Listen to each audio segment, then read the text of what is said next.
বাংলাদেশের 1, 2, 3 পড়বে এরকম একটা প্রাইভেট কোম্পানির একজন বড় কর্মকর্তা।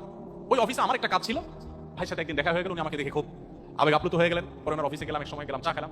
উনি আমাকে বললেন, ভাই আপনার একটা কথা শুনে আমার জীবন পরিবর্তন হয়েছে। আমি বললাম, কি পরিবর্তন হয়েছে? মানুষ বেনামাজি নামাজি হয়ে গেছে এরকম কিছু? বললেন, না ভাই, আমার এমন এক রোগ হয়েছে যে রোগ থেকে মুক্তির আপাতত কোনো উপায় নেই। দেশের বাইরে বিভিন্ন জায়গায় চিকিৎসা করে আমি নিরুপায় হয়ে গেছি এবং নিরাশ হয়ে যাওয়ার পর্যায়ে চলে গেছি। সবাই বলে দিচ্ছে যে না, আপনারা সুস্থ হওয়ার কোনো সম্ভাবনা নাই, যে কদিন বেঁচে থাকেন ভালো মন্দ খান। বলে যে কোম্পানির কাজ ছেড়ে রেখে আমি গ্রামে চলে আসছি এবং শুধুমাত্র অপেক্ষা করছি যে আমার কখন সময় শেষ হয়। এরপর উনি বললেন যে আপনার একটা আলোচনা শুনে তাহাজ্জুদের সময় আল্লাহর কাছে চোখের পানি ফেলে চাওয়ার যে গুরুত্ব, এটা বুঝে এটা শুরু করলাম। উনি বলেন যে একদিন তাহাজ্জুদে উঠে অনেক কান্নাকাটি, অনেক দোয়া, অনেক নামাজ পড়ে সকালে উঠার পর আমার শরীরে সেই রোগটা জিরো, অর্থাৎ করে শূন্যের কোঠায় পৌঁছে গেছে। চুল পরিমাণ কোনো অসুবিধা আমার নেই মনে হয়েছে। ওই ভাই এখনো বেঁচে আছেন, ঢাকায় কাজ করেন, মাঝে মধ্যে আমার সাথে যোগাযোগ হয়।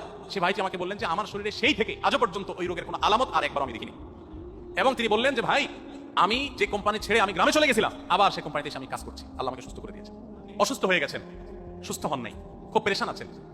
আপনি আল্লাহর কাছে তাহাজ্জুদের সময় উঠে চোখের পানি ফেলে একদিন না, সম্ভব হলে নিয়মিত আপনি একটু নিবেদন করতে থাকেন, দুহাত তুলে আল্লাহর কাছে মন